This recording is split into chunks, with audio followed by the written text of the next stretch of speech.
belakang persis dari tim Rrq. Dan kayaknya kita bakal makin seru nih di panggung MPL karena akan hadir pula di tengah-tengah MPL Arena sosok yang terus mendukung dari tim Rrq pula. Langsung saja sambutlah Pak Ape. Halo Pak Ape. Halo Clara. Pak Ape lagi di mana nih Pak Ape? Saya lagi di Yogyakarta, Clara. Wah, lagi di Yogyakarta, piye kabare? Semuanya pasti pada happy Ape, sana. ape.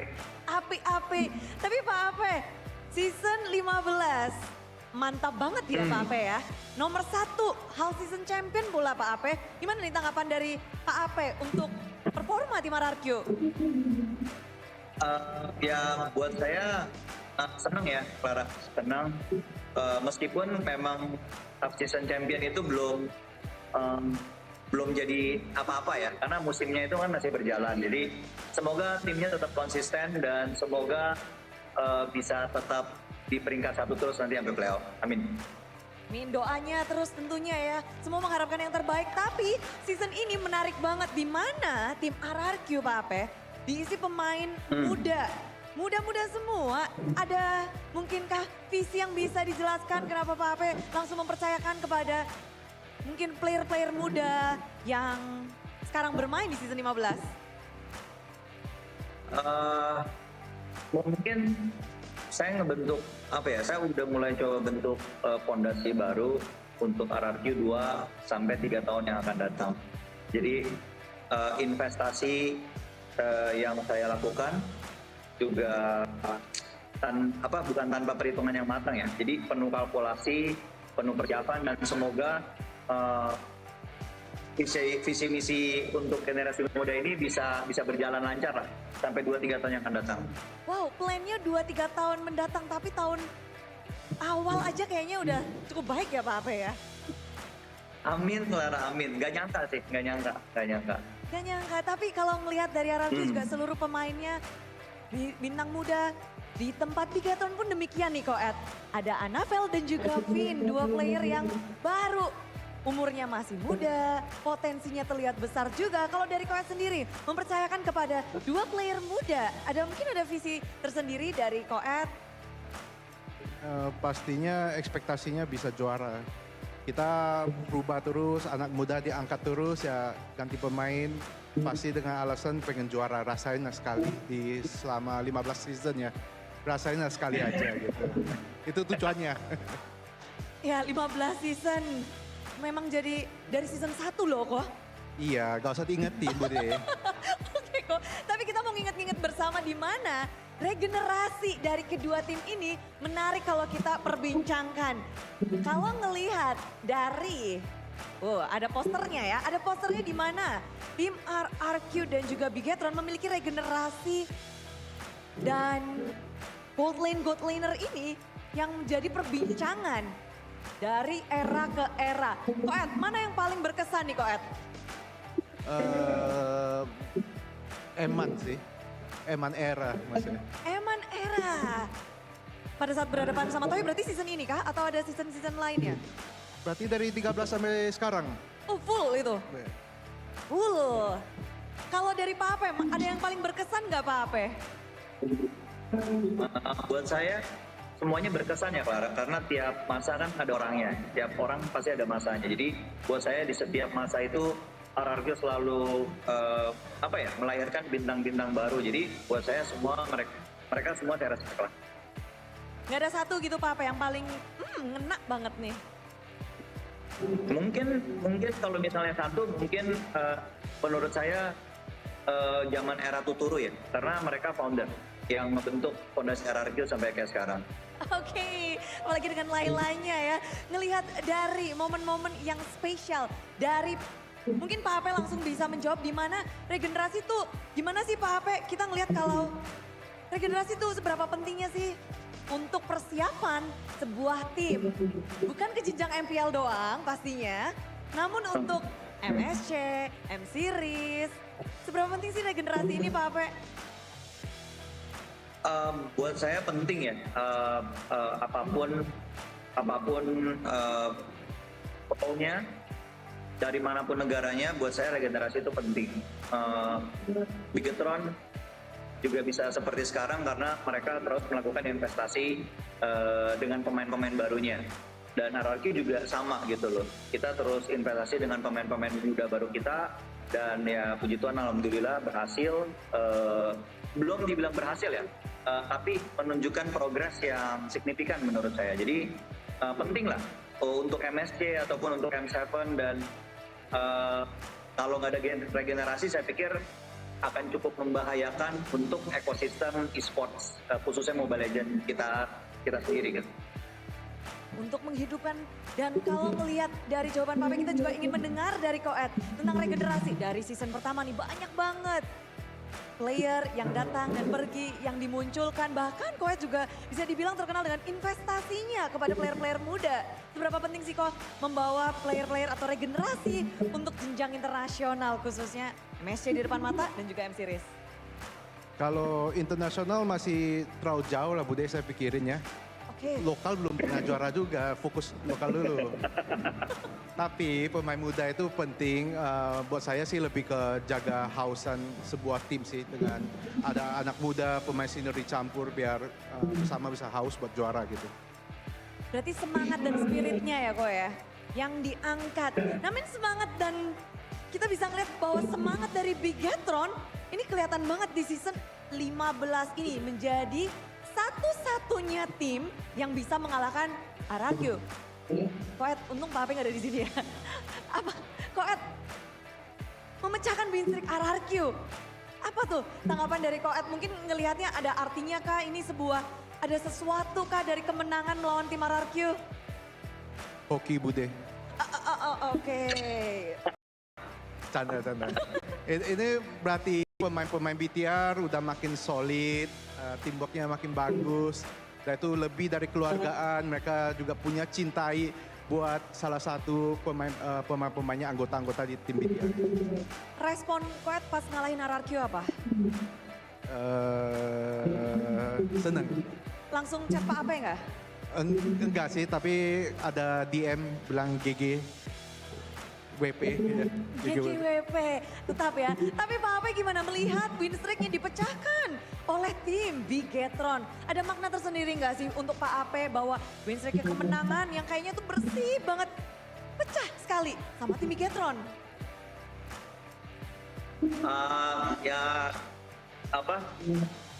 Ya nggak apa-apa ya, Bigetron ya nggak apa-apa ya. Yang penting jangan tim satunya lagi gitu, jadi nggak masalah jadi GGWP. Oh tetap ya, Pak Ape masih ya Pak Ape ya?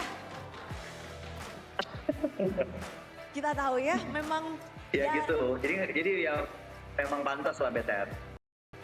Oke, ini yang paling menarik pastinya, dimana kalau ngomong tentang MPL, history itu tapi kalau sampai kita kan ngelihat juga yang dinantikan juga, banyak sekali yang melihat dan semua mata memandang.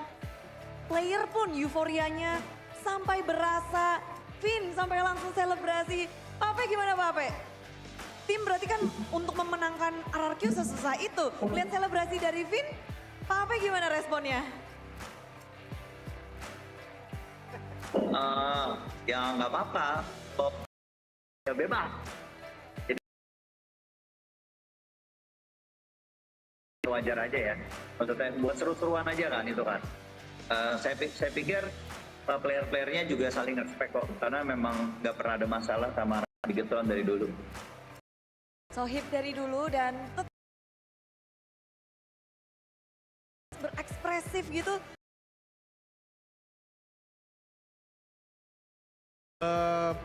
Banyak doa, kuatin mental. Kalau berani lakuin hal seperti itu ya sendiri mau udah siap mentalnya gitu loh. Tapi nggak apa-apa, dari Koet nggak apa-apa dong? Gak kelewatan. Masih oke, selebrasi. Sekarang, atas Rrq, mungkin nggak ini menang lagi atau gimana nih Koet? Percaya nggak? Percaya dong. Percaya dong. Kalau Pak Ape gimana? Percaya nggak nih Rrq bakal balas dendam di leg kedua? Percayalah, harus percayalah. pasti bisa.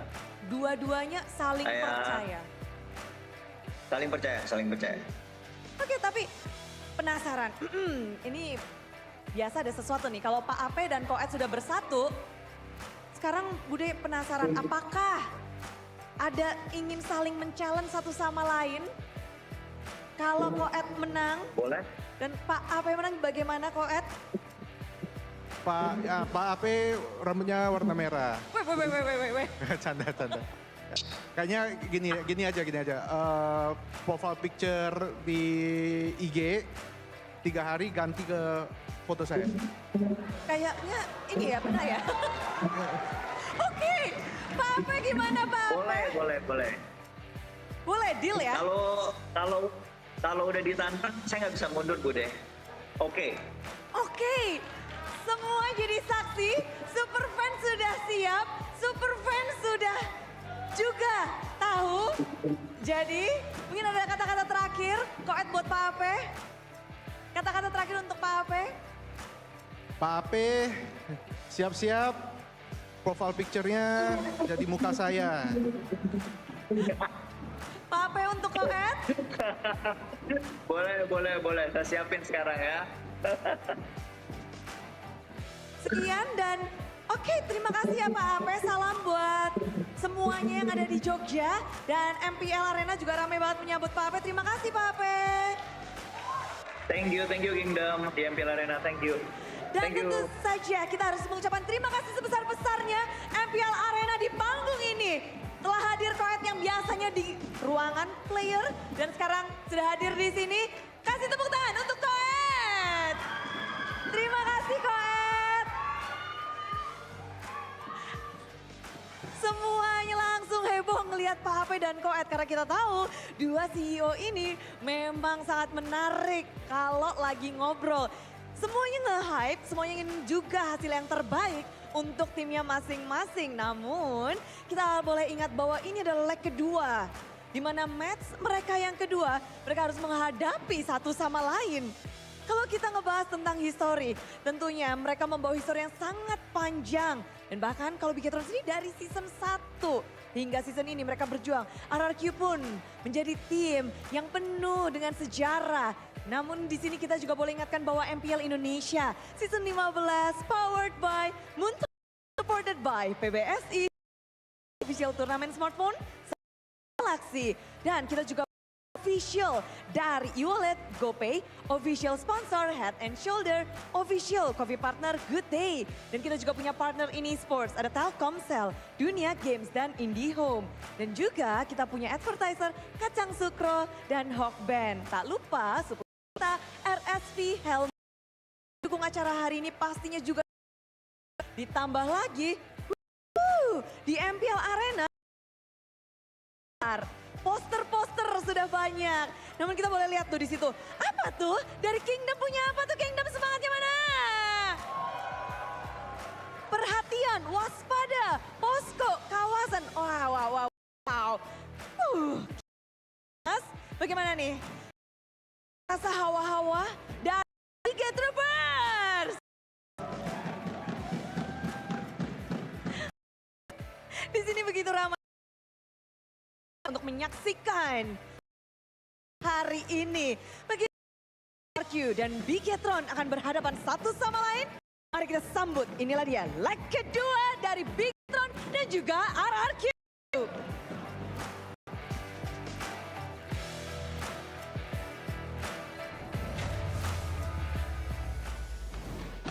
Once upon a time in MPL ID Season 15 stood a team called Rrq who went on an undefeated rampage. But one day, the Red Robots came over and took them down, tarnishing their first leg despite them still being able to get the half-season champions. Now, once again, these two teams collide. And will it be the same story? Because it looks like the opposite team, BDR, are sitting on a win streak of their own. Will Rrq be the team to take them down? Ladies and gentlemen, boys and girls, welcome back to MPL ID Season 15. You guys are now watching the English broadcast with me, Eterna, alongside with Mirko, as well as Arashi. And why not we get straight into it?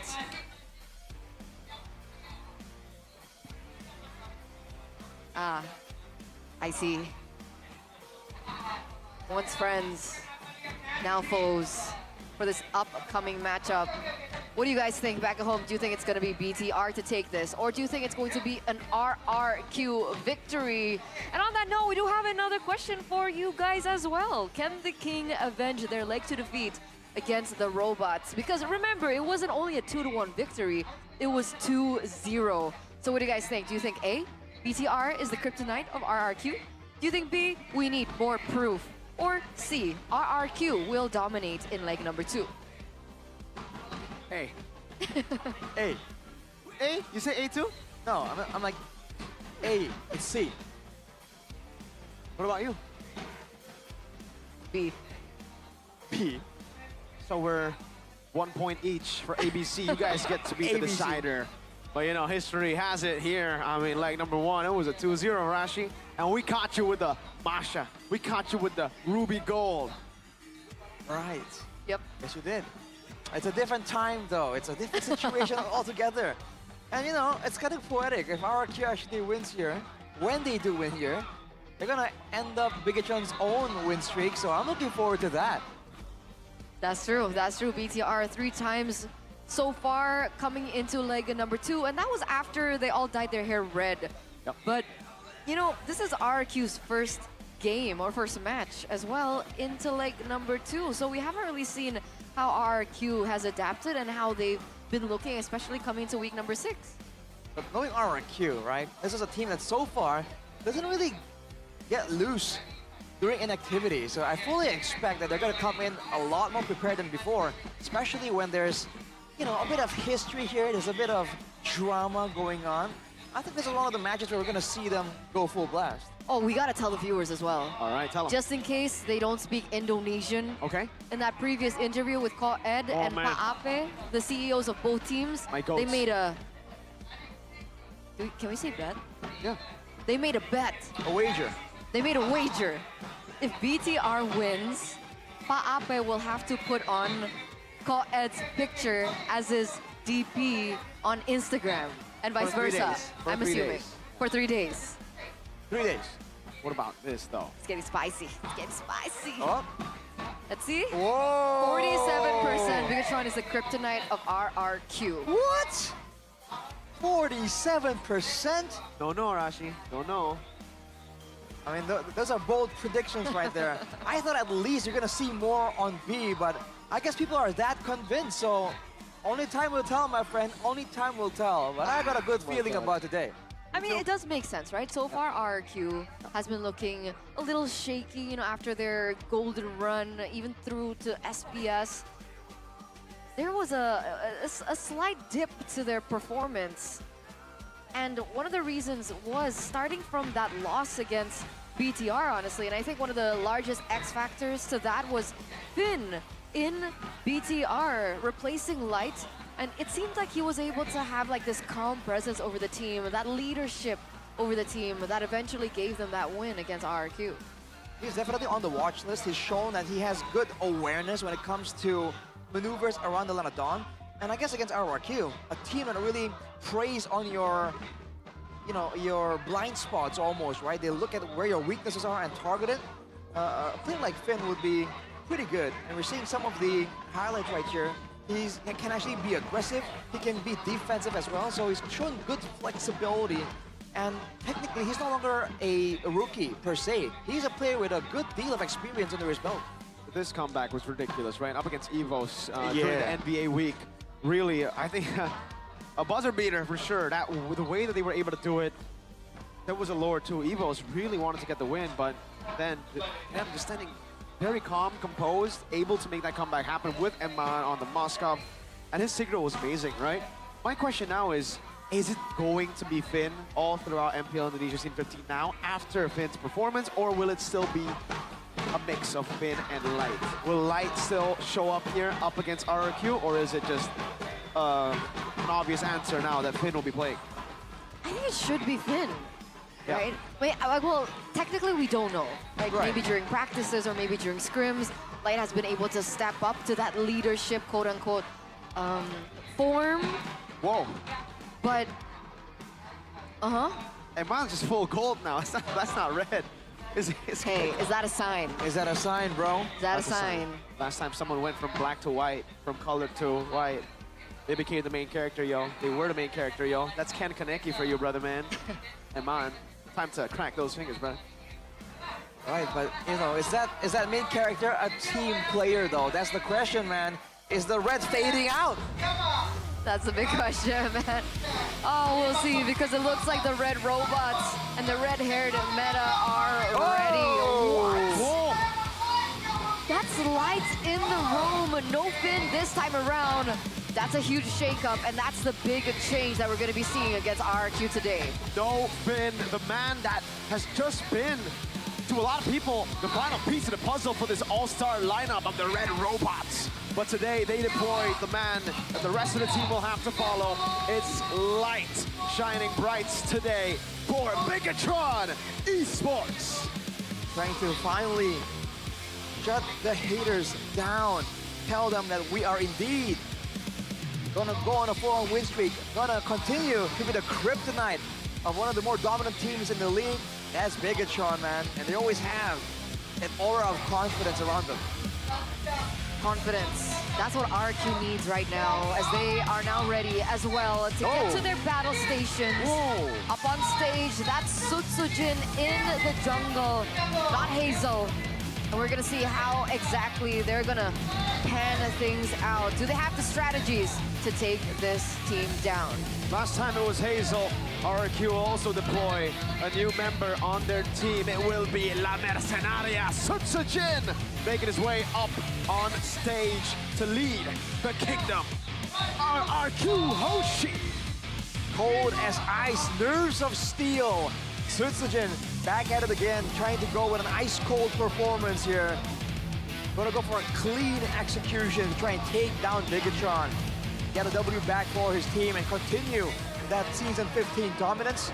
Now walking to the stage, arguably even more important than the players, here come the coaches.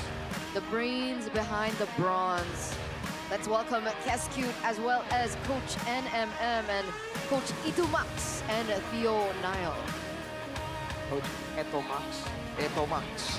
I remember calling him Mr. E2 Max at MSC 2022 when he was still coaching Smart Omega, or he's still playing, my bad, for Smart Omega. And then he was like, haha, no, it's Eto Max. Eto Max. Okay. Thank you, sir. Now he's coaching. Well, had great results there. You want to know who won MSC 2022, Arashi? Do I want to who lost in the finals, Arashi? Oh. I cried. I got really sad too, to be honest. Moving on. Yes, let's move on. Let's move on to Jahyo Jahyo? Sheffin? Sheffin? in the building. Technically, Chahyo is in the building. No, this is Jahyo on stage, not in the building. All right, let's talk about Mr. Jahyo on stage and not in the building. Well, unfortunately, the stats don't really show him to be the greatest of players, but it's because of the inconsistency, right? When this guy is on point, we've seen great things come out from him, and maybe that's why he's being selected today. In the player rankings, though, hang on a second. Wow, he's beat by his own teammate. Hey, his number one op is his boy, Finn. This is the competition within, right? When Light came up, when Finn just got promoted, it was still Light who played in their first match. And Light said after winning that, this is the competition that we have inside of BTR now. Like, we have to be constantly one-upping each other. And I think because of that, both of them have really improved. Sometimes that's what it takes, right? Sometimes that's what it takes. And maybe because of that, despite the success that BTR have found, On specific heroes, at least, he's shown to be really, really good.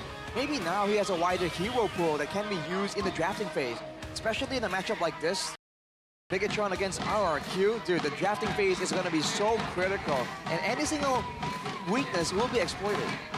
Don't you forget the man you see on your screen here, the Maestro, who's been able to do so well with the new patch. Novaria, it seems like the patch was kind of built for him. Back on the carry mid laners, Rin's obviously more of the utility type. steals, those objective steals were expensive for BTR. Moreno has been popping off. Are you worried, Arashi? Well, I think we've dealt with aggressive, talented mid laners before. I don't think it's it's something that's foreign for Rrq to deal with. So remember though, Rince, even though he's been very utility-based, he has a reputation for going aggro. So hey, you know, gotta be careful, man. Okay, a lot It's of not aggression. guaranteed. It's not guaranteed. It isn't. But what's guaranteed is now BTR have first pick with a win rate. Meanwhile, on red side, they have a 69% win. Been doing better on red. Meanwhile, we are going to take a look at the stats for Rrq that will be on red side, and it looks like it's a better win rate for them on red, 75%. Red side has been the way that Bigetron able to also beat Rrq. Remember, in that first matchup, that's when they pulled out the Masha, the Rrq, they were able to adjust from their previous Rrq pick that stopped that line season in the red side. Well, to see, they've already seen once. Are there more perhaps more surprises in store by Bigetron, or has Rrq adapted, analyzed what went wrong in those altercations there that allowed Bigetron to catch them off guard? Because in that specific game, that was the way for them to enter the Fanny, right? Rrq put all their eggs in one basket, up in first pick, committed to that, and Rrq went with the Masha and the Ruby. So it was a very surprising, I think, jaw-breaking moment where they were also able to utilize that to counter the Fanny. So I'm wondering whether or not this Fanny actually will be a contested pick in this next matchup. And I guess we'll see as we get into the drafting phase. Ladies and gentlemen, for the final match of the day to close things out here in Week 6, day number 2, presented to you by the official tournament smartphone Samsung Galaxy A36 5G. No Fanny ban so far. BTR Hayabusa chip banned out. Rrq Jushin. Been itching for a real fight. Kalea also going to be respected here. Does seem like Rrq might want to leave the Fanny open. I think both teams haven't been able to really utilize the Fanny. It was also the Fanny 2 games in a row that we saw BTR go up against Rrq in that first leg. Yeah, so both teams definitely have a great flexible jungler that can use the Fanny, but again, it all depends on how well. You can't just simply be able to use the Fanny, you need to be able to do amazingly on the Fanny. Especially with both these teams having great roamers, right, that know how to adapt in their playstyle and know how to save, select skills, select utility tools for the right member. So if they want to go with a Fanny, it has to be a very elusive Fanny to try and go around a lot of these danger zones in the middle of a big team fight. So now the big question is, Rrq, do they let it go? And the answer is yes. Granger, last ban from the Kings of Kings. Are BTR gonna pick up the bait? Are they gonna put it on Annabelle? I think the Harith and the Joy will be the better options here for BTR. Again, for Annabelle, sitting at a 0% win rate on that Fanny. Exactly. For Rrq as well, we've seen Tsujin seem uncomfortable on that Fanny. Maybe Bigetron are planning to just force him on it. He Now, has though, played it this season though, right? So Tsujin? Time to drop Okay. I believe so. It wasn't really super impressive, means, but we'll see if that has changed now. With the Joy selected first, Rrq. In theory, the gold lane should come through, and it does. Along with that, Tsujin is known for the Hayabusa, but that's banned out, so will it be the Suyo that people have claimed that he is not comfortable with? No, it's the Phobius. Yeah, so it wasn't an MPL ID actually. The time that we did see Tsujin play the Fanny, it was Snapdragon Pro Series Mobile Masters. And it did lose, so yeah. Interesting. Well, now with the Phobius and the Harith in place already though, strong side lanes already, Rrq still keeping their trio mid lane invisible. Especially in a matchup like this, we know Bigetron likes playing with a trio mid as well, with the Maestro, with Light and Annabelle as well, so Bigetron are going to be ones forced to show their cards first. I mean, technically Rrq could still pick it up, right? Unless they want to go for something like the Fredrin, which also works against the Joy in their next pick. So BTR, do they pick up something like the Moskov, let's say, for Moreno? It looks like, okay, debut pick. Wait, is this Kimmy mid or Kimmy gold? Exactly. It's something that we didn't get to see yesterday. We've heard gold, mid, both work. So why is it picked up towards the end when you can flex it? Great confusion. I like it. Yeah, it's already a curveball by a Bigetron. Now Rrq, how do they want to play this out, man? If they go for a fighter, they can deal with the Joy, but if they go for a fighter, then the Kimi kind of has free reign. And Yeah. sometimes against a hero like this that just constantly sprays down damage, you don't want to let her, you know, deal damage unsupervised. And they definitely can't go Suyo here. But I think they should secure a hero for... Oh. Okay. Novaria gets picked up in for Rinse. A big deny as well from Moreno. Interesting. When you talk about Rinse, you don't really think of these really long range, long cooldown kind of heroes. He's known to be a bit more aggro. He wants to go get in deep into the action. But I guess it's a deny pick, like you mentioned, so that's fine. But there's physical damage for Rrq right now, so I do wonder how the gold lane situation is gonna play out. Because again, Bigetron have a flex pick ready, but with the Herith, right, is ready in the gold lane. Hey, Now, I think you gotta get rid of... See, this is the thing. Now it's so confusing. You kind of need to get rid of the marksman, but also the mid lane. You don't know where this Kimi is going, so every ban you go on mid or goal is kind of like something you throw out the window, you know? Just like, all right, here are just the things that we don't want to go up against. And the Farsa has been a really good way to beat the Harith. We saw it from Ila Sans just earlier, a couple of times back as well on just the Farsa versus the Great Harith matchup. Highly outranged, big burst damage. Very difficult for Harith to find a positioning in these team fights, so it does make sense. BTR though, what do they ban? At this point, right, we're gonna squeeze out on the jungle options. The Fredrin immediately gets banned out already. And again, we've talked about how there's a limited amount of heroes in the hero pool for Sutsujin, technically. But now with the Masha ban as well here, definitely a lot of respect to that surprise pick we saw before. A little PTSD, I think. Yeah, It's like, for nah, sure. no, Luke, stop. Okay, but with Fredrin banned out, this really starts to limit Sutsujin, honestly. Yeah. What does he go for? He cannot go Suyo, right? can. Lucas Haya. Yeah, he can, but Kimi and Joy, Oh, he's yeah. banned. Kimi and Joy will definitely Punish. penetrate through, you know, the no more magical damage reduction. Yes. Yep. Got thought Kimi, Joy. Yeah, I guess Hanzo, but I don't know if they really want to go. They're gonna ban out Edok too. They know that they've done enough in the jungle. They want to see the Suyo. And Franco Novaria is such a good combination as well. But Tigreal can serve a similar purpose. Yep. It's a good deterrent, but for the backline of Bigetron, they can still go for some Purifies right here. If it comes down to a long-range battle, yes, Rrq has an Novaria, but that's not really all that guaranteed, right? Those spells are on a long cooldown. Bigetron, they get something a bit more spammable here. They can go and play this front to back. Not too many problems. They can outrage and force some crowd control tools onto Rrq. That kind of limits the movement of the Tigreal, Phobias, and Harith. So lockdown is definitely going to be very valuable for their game plan here. I agree. Lockdown is going to be important, but also physical damage. Because technically Kimi and Harith, we've seen the Kimi outrange the Harith in lane. But what happens when they don't have that physical damage?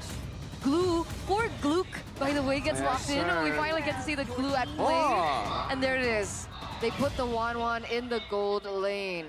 So it's gonna be Moreno, the maestro on the carry. Oh! A lane for Sutsujin, a great pick against the 1-1. Technically, a great pick against the Joy. If you look at the matchup earlier, Rin able to beat Albert on the pick. So, boys, what do we feel about the drafts?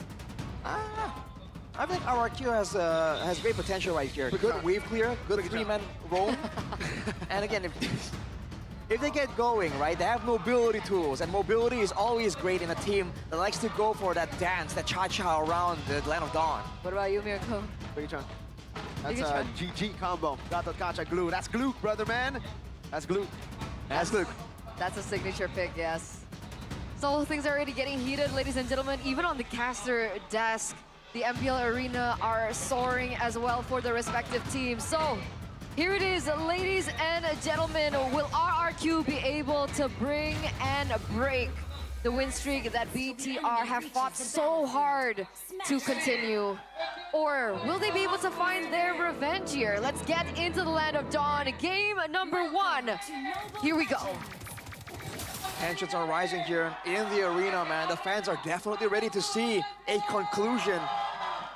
Let's see, man. The mid lane, there's definitely going to be a lot of action there, but between the roamers as well, in Light and Edok, we'll have to see how the early game plays out, man, because I think both have a decent ability to really do a lot of damage, to actually be a real threat in the early game. Yep.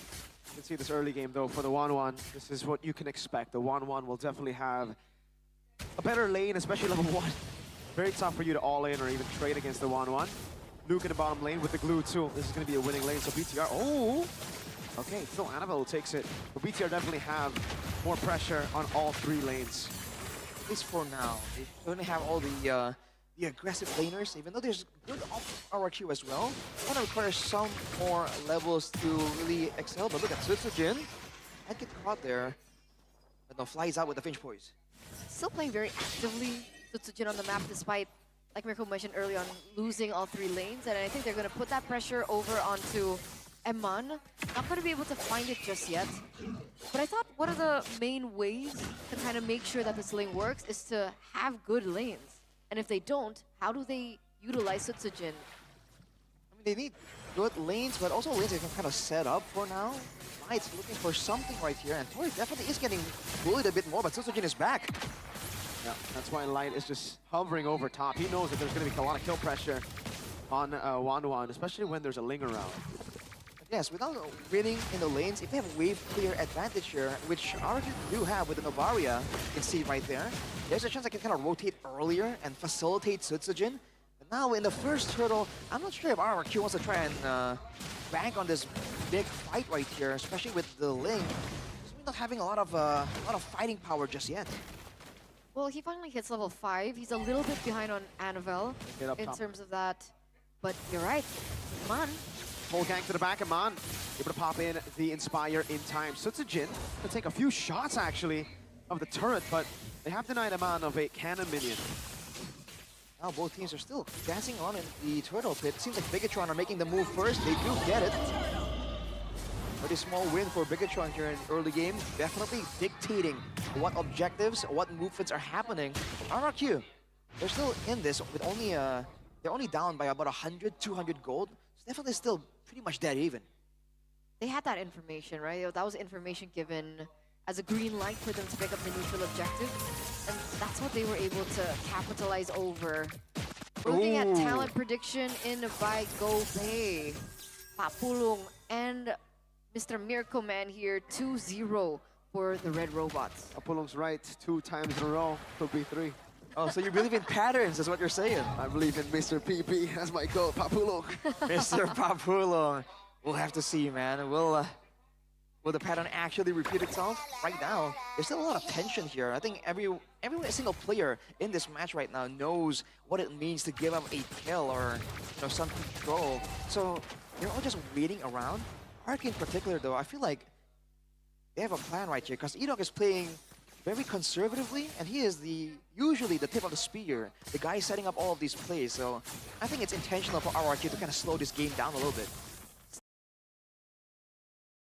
For Annabelle, picked up for Annabelle. An additional utility force that he can utilize. It's 1v1. Yeah, Annabelle definitely winning out here. Sutsujin forced to recall, but I believe he did get the steal, right? He did use the retribution. And he will be able to get an XP crab up top. Uh-oh, this might be a solo kill! Toy! Take out first blood in the gold lane. Man. That's huge. That's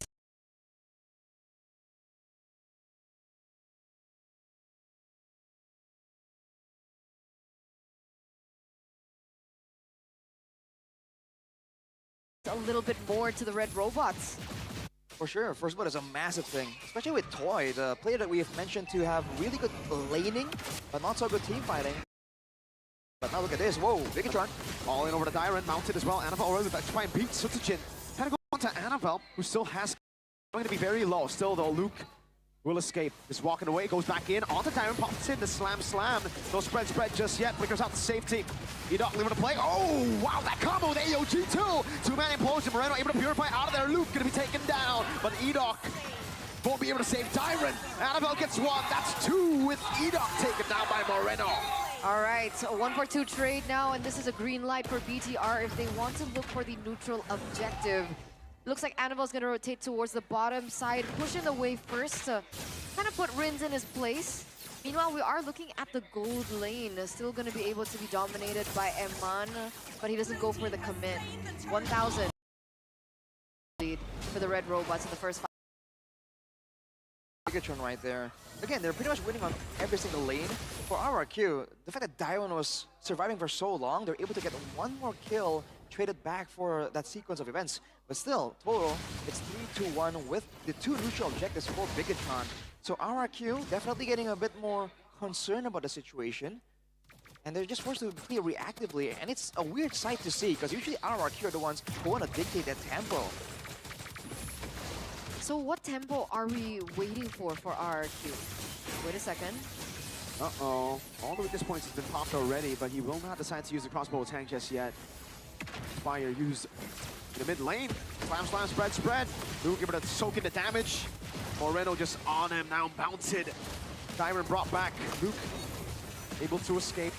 Star Shatter not landing up top though. You're not going to be taken very low. Light traded back. Toy on the board. Always a long period of silence and then a big burst of action. Bigetron definitely want to respond some form, some way. Luke already rotating to the top.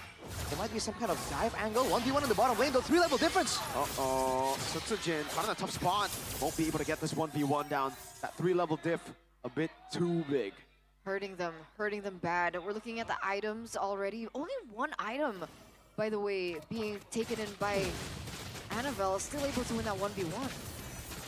Well, I mean, again, with the level advantage, it's already a tough wall to get over. But with the Holy Crystal basically almost done there, you know, it's kind of deceptive to say it's only one item. Toy, though, Close.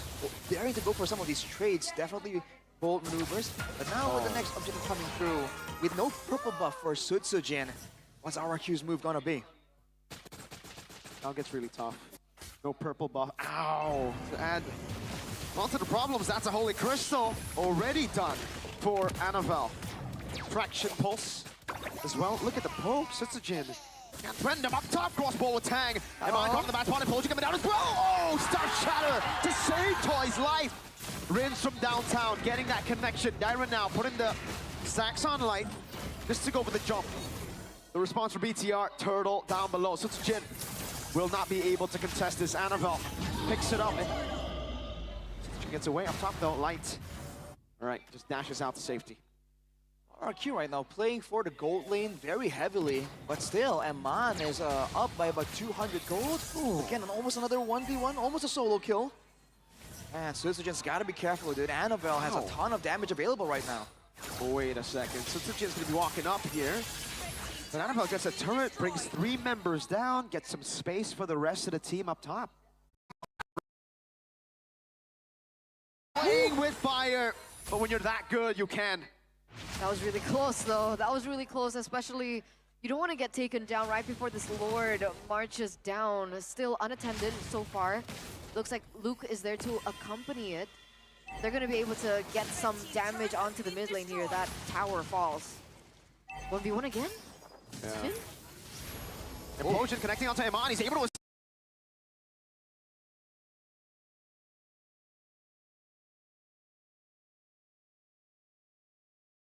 Hit for a bit, by AOT! Onto 2 from Light! Eman going to be taken down by the burst damage though. Light still able to survive for a bit. Toy getting the Holy Crystal. Annabelle cleaning them up. Light able to escape, gets bonked out in front of pursuit. Now mounted on, he still wants to go for more. Moreno caught again, a Star Shatter from Rins as Annabelle deals with Dairon. Now a 2v2, Annabelle and Luke against Rins and Toy. Oh wow, man, considering the fact that Bigetron were the ones in control right there, it's not exactly a favorable trade-off events, but it keeps the game going longer, where Rrq can use that Ling advantage to try and do something. But Dairon, man, Dairon has been holding this game down the whole time, dude. Every single big team fight that could have swung the balance completely in favor of Bigetron, Dairon just body blocks it and gets in the way. Yeah, always. It's starting to become a big problem for the Red Robots as they were looking to secure in that snowball from the early game. What was once, 3,000, 4,000, gold lead now only 2.7. And Rrq, they're catching up. Holy Crystal already built in for Toy.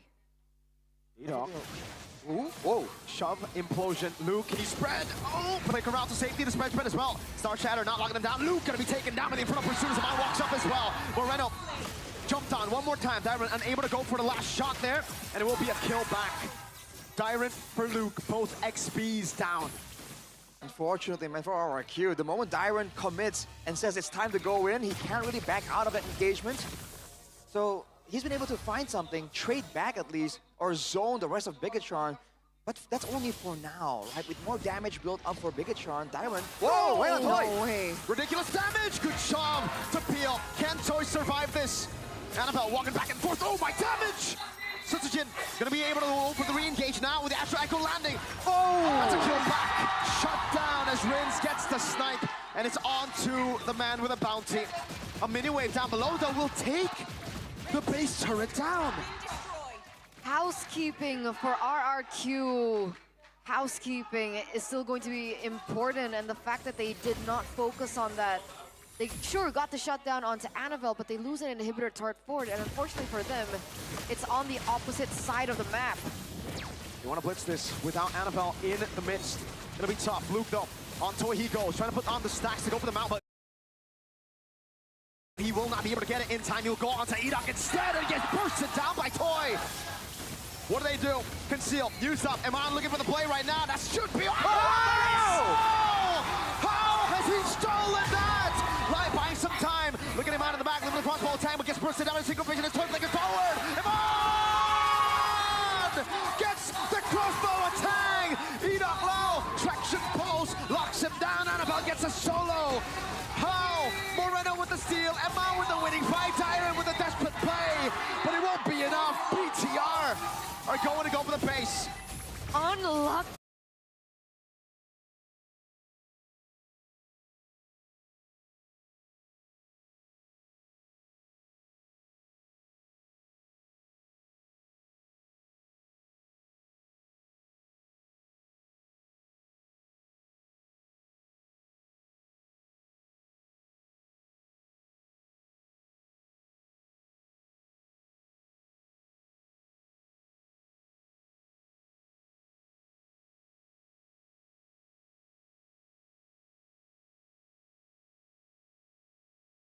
Right now, trying to defend.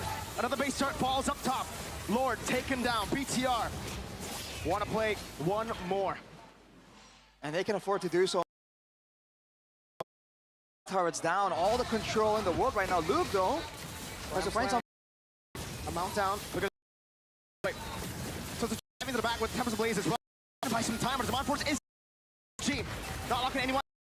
Just be targeted. BTR strike first. That was so clean. It was such a clean performance. No fin, no problem. Did so well into the team. It looked like they were on a course, on par, in a direction and the same vision. Moreno once again going for that steal. Everyone was making amazing plays individually, and RRQ were not given room at all. Impressive stuff. I mean, that Lord moment there where RRQ could have gotten it, that was the moment that has been building up from the beginning. They played slow to try and get a trade, a playmaking opportunity for a moment like that. And even then, Moreno just denies it. And I think at that point, they're only delaying the inevitable. Wow. I'm conflicted here. I don't know who to choose. The steal was great, but Annabelle's control early game was amazing, and Man's play was ridiculous. This is going to be a hard MVP.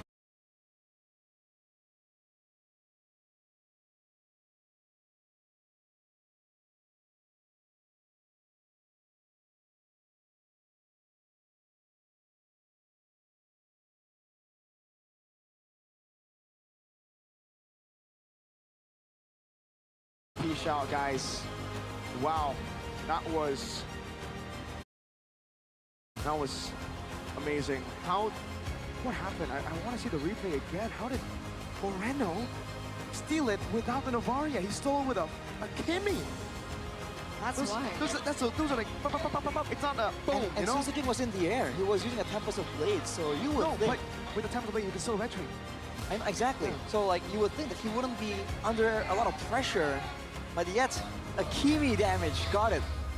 Because it was just like the basic attack from the Kimi, right? One of like, yeah, they're just pressure building up, and this was that moment here.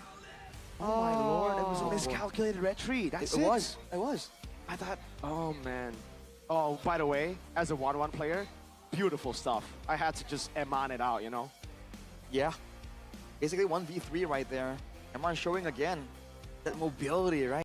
Knowing how to. But the MVP. Goes to Mr. Annabelle, presented to you by the official Samsung Galaxy A36 5G. But I really do agree with Miracle. It was a decision to vote for the MVP this time around, but that consistency, I think, just really the pie.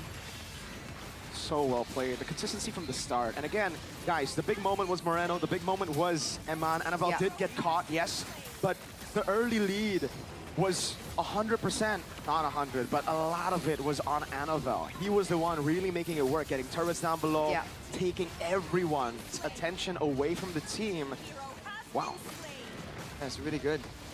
Again and again, there was just not a lot of things that could be done by Rrq at all, right? All they can really do is wait for a moment to just go in and go for a dive, but at that point they still lack damage. Darren did a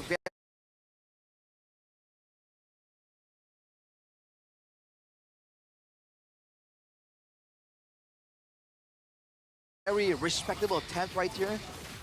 You know, zoning the team away, forcing Rrq to be left alone. And afterwards, this was the big moment again. They were able to get it when they found Annabelle kind of alone and isolated. But at that point, I mean, that has to be a mental blow as well to lose the Lord in that kind of fashion. And then right afterwards, get outplayed by Eman like this. That's a tough one.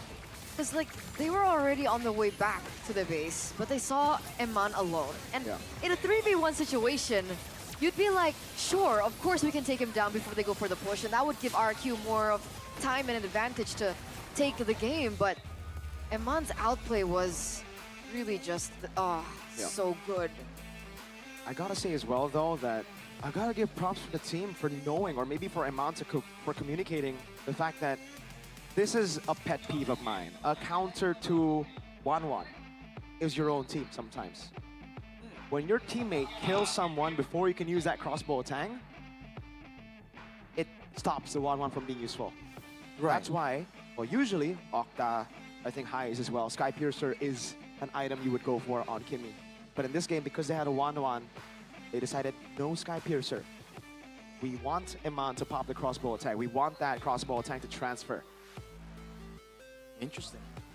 On that note as well, by the way, with Rrq Hoshi going for the back and forth, it really felt like their whole plan is to go for to one-shot one of the squishier members like Moreno or Eman. And Rinzen and Novaria, just as an example, he went without the Wishing Lantern for a long, long time.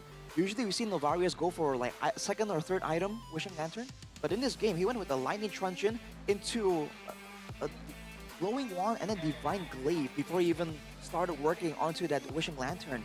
So it really felt like Rrq Hoshi thought they could dive towards that backline and really just catch Bigetron when they aren't expecting it. But because of the crowd control, and of course because of the damage that Bigetron Esports were able to actually get, the gold advantage, it means that whenever Rrq Hoshi is moving forwards without a catch, without Edok, they're just taking free damage again and again.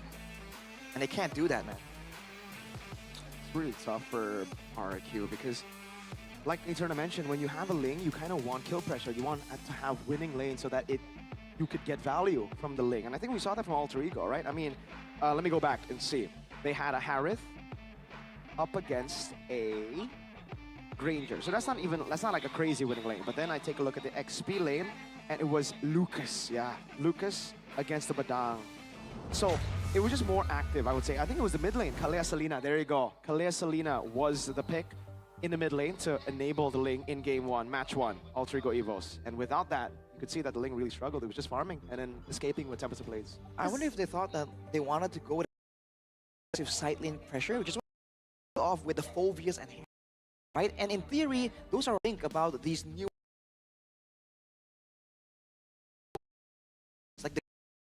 out of nowhere, we are as well. And Yeah. the glue in the lane is pretty But good. it was still a Ling last pick. Exactly. So they went very consciously and committed to the Ling last pick, despite them already seeing the lanes that BTR already committed to as well. Probably overestimated how strong the Harriet and Furious are gonna be, and how much Dyron and Toy, two really good laners, in their own right, can do on these heroes in the early game. That's probably it, right? And turns out that the glue and the 1-1 was just too much. They weren't able to do that. They underestimated the 1-1. Because the Ling last pick was still good against 1-1.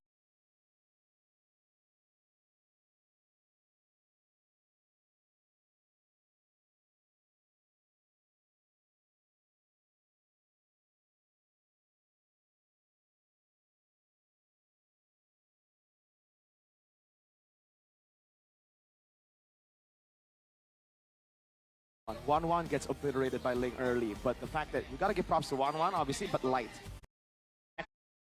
Apa kabarnya nih, Jel? Puji Tuhan baik. Kalisa baik nggak? Baik dong, luar biasa. Aku lihat kamu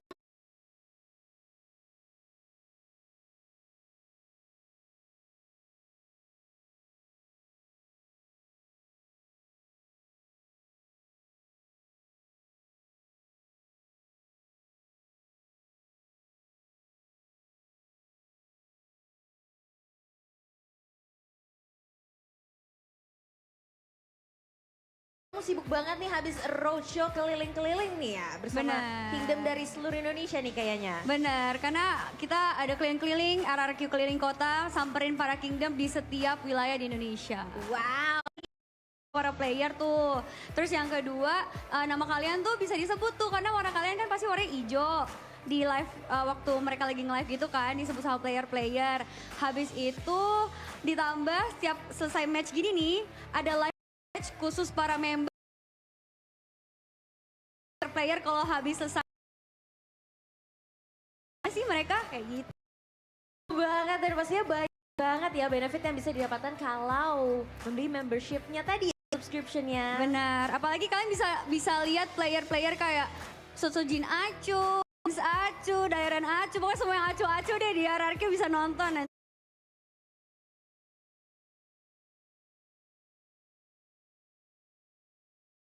Semua idola-idola kalian lengkap ya di sana ya. Tapi Benar. gimana sih caranya kalau mau subscribe? Caranya gampang banget nih, kalian tinggal cek aja YouTube-nya RRQ, terus kalian subscribe, terus ada tulisan join kan, kalian bisa langsung klik join, terus udah deh. Apalagi kalian juga sekarang bisa langsung scan QR di layar kalian ini, kayak ada QR-nya ya, langsung aja diklik QR-nya.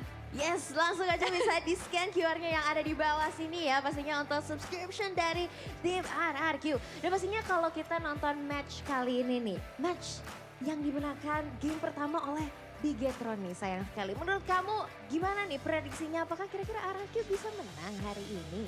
Gak apa-apa, belajar. Aku ngerasa sih ini paling RRQ lagi ngusahain strategi baru buat bisa comeback dan ngelawan BTR. Kita lihat ya, apakah di game kedua kali ini RRQ bisa comeback nih ya. Puji Tapi Tuhan, kalau bisa. ngomongin gameplaynya RRQ ini kan begitu smooth dan Benar. win rate-nya ini salah satu yang selalu nomor satu pastinya di bracket kita nih. Menurut kamu apa sih yang menjadi kunci utamanya, kayak keren banget mereka bisa konsisten selalu nih? Kalau menurut aku mereka selalu kompak yang pertama, dan yang kedua aku seneng banget mereka bisa terus improve ya. Di setiap game aku lihat mereka improve terus, dan ya mungkin salah satu yang mereka harus improve banget ini pas lawan Bigetron ini sih. Karena emang satu-satunya ya selama season ini yang bisa ngelawan RRQ tuh Bigetron. Jadi I hope you come back guys, come on! Woo! Yeay, bola dong Kingdom, mana suaranya? Itu yang kita butuh semangatnya itu, karena pastinya Bigetron menjadi satu-satunya tim yang di season ini baru bisa mengalahkan RRQ. Tapi apakah di game kali ini masih tetap bisa mengalahkan atau sebaliknya? Kita akan melihat pastinya di game kedua kali ini. Thank you so much Angel. Thank you Kak Alisa. Dan pastinya kita akan balikan lagi ke para caster. Silakan caster, take it over. We're back for game number 2, boys and girls. For those of you guys who just tuned in, it's a 1-0 now for VTR. And today has been a day full of sweeps, zeros to zero. So will we be looking at the third one of the day to close things out? You guys don't want to answer? I mean, I don't want to jinx it, and I don't Okay. think he wants to say that BTR is going to win either. So we're just gonna let you have the. Let's have a stare down here real quick.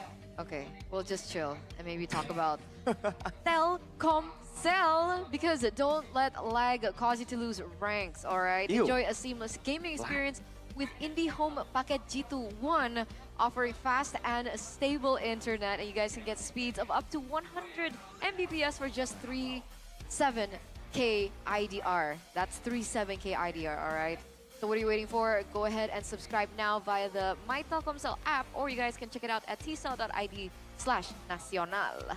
Lag in the big 2025. Ew. What's wrong with you, brother, man? Go ahead and get it, man. And also, stay protected. Because protection can be fun. All right. When strategy and speed are the key, you're going at 100 Mbps per hour.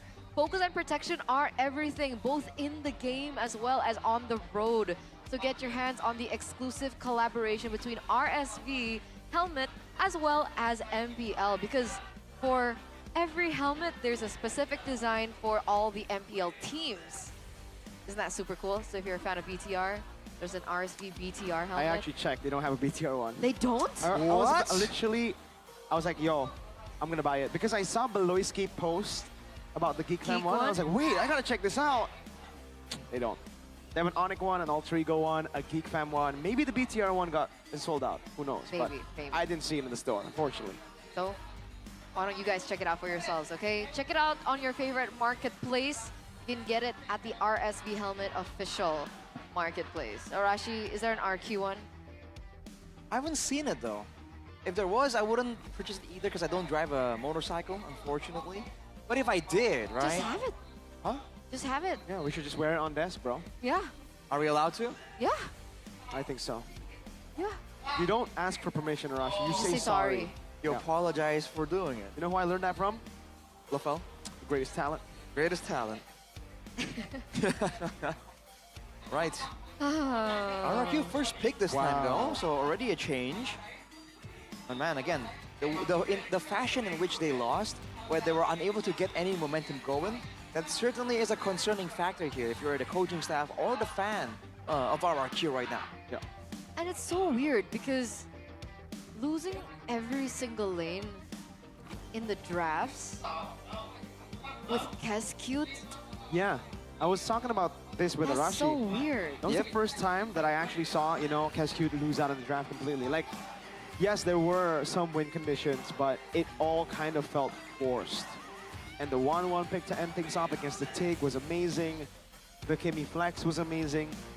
One of the rare times, I think one of the only times I've seen Keskute lose out. Usually it's like 50-50. That's the worst case scenario for Keskute. There's definitely only a real small handful of times where that happened. And usually afterwards, there is a response for sure. And Wayne bold enough to actually claim that it's going to be a complete overhaul, a complete overturn from game number 1. But I'm curious to see what kind of response we can expect from RRQ. Do they want to double down on their own win conditions? As in, maybe get one winning lane instead of trying to get both, and make sure that it's a full-on guaranteed winning lane? Or do they want to get President Cryo, let Bigetron show their cards first, and then, try and pivot the way that RRQ really likes to do in the season? We'll see. We'll see the adaptations from Keskute and Coach NMM. Because it will be a big question to Keskute after doing so well all throughout the season. Him faltering right as we're getting into the playoffs will be a big thing. Game number 2, drafts presented to you by the official tournament smartphone Samsung Galaxy A36 5G, and on blue side RRQ have gone for the Masha ban in the first phase. Dude, the Masha is in their heads. Yeah. It's always in their heads now. I mean, seeing that they're first banning it, it definitely is. I do wonder if it's because they really want Tyrant to have a strong, dominant lane. And that's the case. I kind of feel like there are ways to deal with the Masha without banning it out. It's just such an unusual strategy to see in Season 15. I think Bigetron are the only team who has really shown it yet again after its passing a couple of months back. So definitely is quite interesting to see how Pryo it is. Maybe now it's gonna be a lot of focus and emphasis on getting something really good for Dairon. Also, an emphasis on opening up really big Pryo heroes, Yeah. right? Gatot and Masha. Those slots are usually for, you know, Jushin, Kalea, Granger. We see the Hayabusa sometimes. And all of that has been left open. Yeah. So now it's kind of in BTR's court. What do they decide here? Kalea or Hayabusa at this point. I think those are the two bans that are very value. Because for the Granger Harith, I still think it can be traded out. I don't know if Rrq want to go Harith or Granger if they get the option to. So far, well, last game it was banned out, so they could have only gone for Harith. They decided to ban out the Kalea. It has been more Pryo. Will Rrq take the Haya or Harith?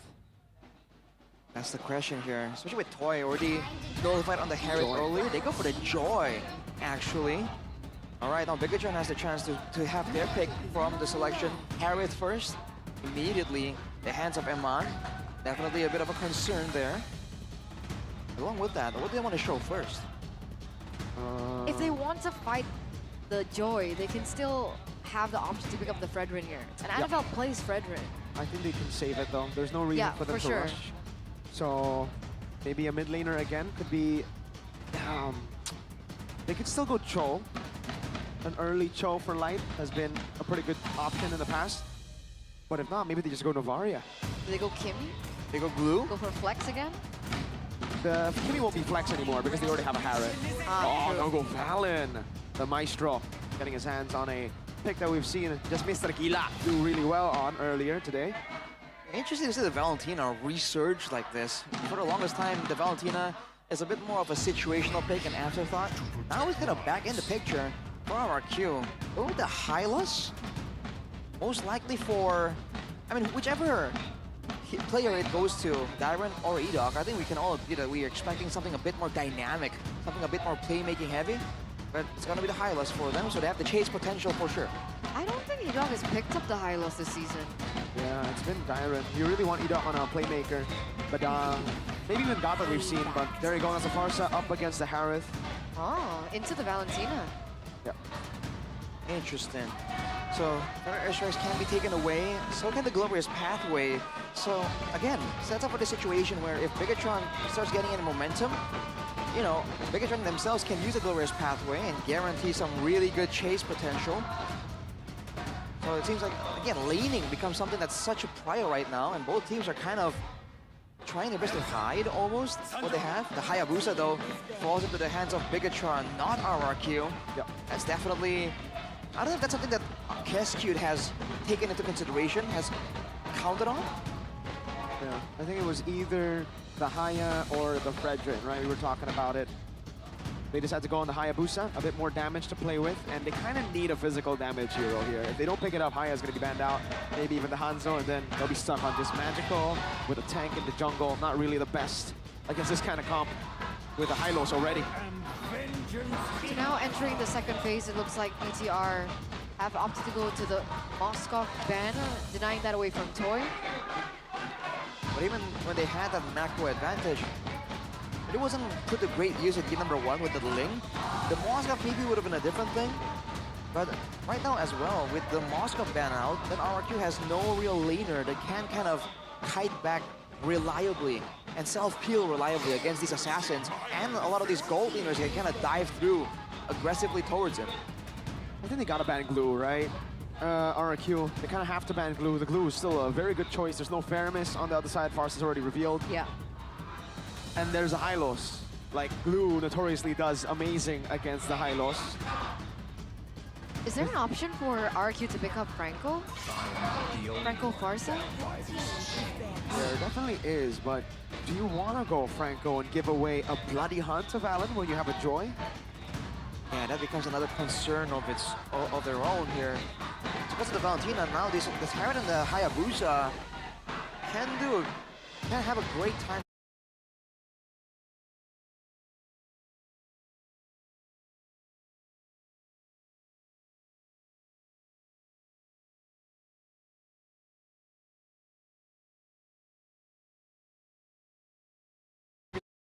Solid.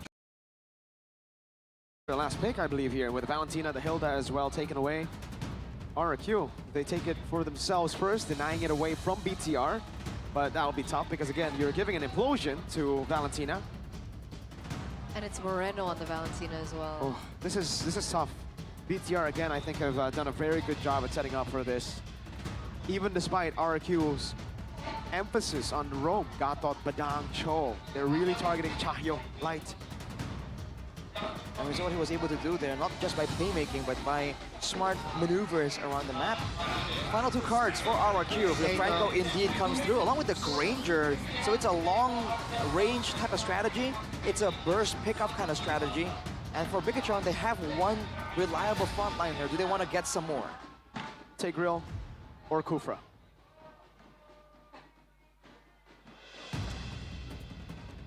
Tigreal or Kufra, huh? Those are the two heroes that come up to my mind at least. I think the Kufra is a bit more dynamic here, especially with all the dashes and the Especially with the Hilda, long range. right? Exactly. I barely hear you, Mirko. Your fans are crazy. Hey, they're growing by the day, you know. They weren't here before, but now they are. Troopers. It's not just Mirko versus everyone. Not anymore. Now it's Papulong and me. He has backup.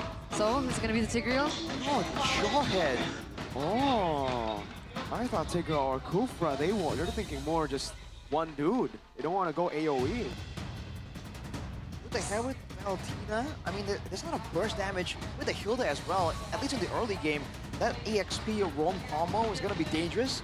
And in a 1v1 situation, if the Jawhead runs into the Franco, I'm pretty sure Franco gets beat up there. Yeah. That could be the idea. Perhaps. Yeah, and as a Franco, if you get engaged on by the Jawhead, you do not want to utilize your Bloody Hunt on the Jawhead. Right. But you can't really escape.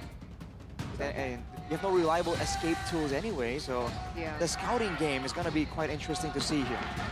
There's a lot of range and burst that Rrq are playing with though, so let's see if it will work out. Will it be another 2-0, ladies and gentlemen, as we get into the final match of the day, potentially the last game of the day, as Rrq are looking to find their revenge over BTR. Will they be able to force a game number 3?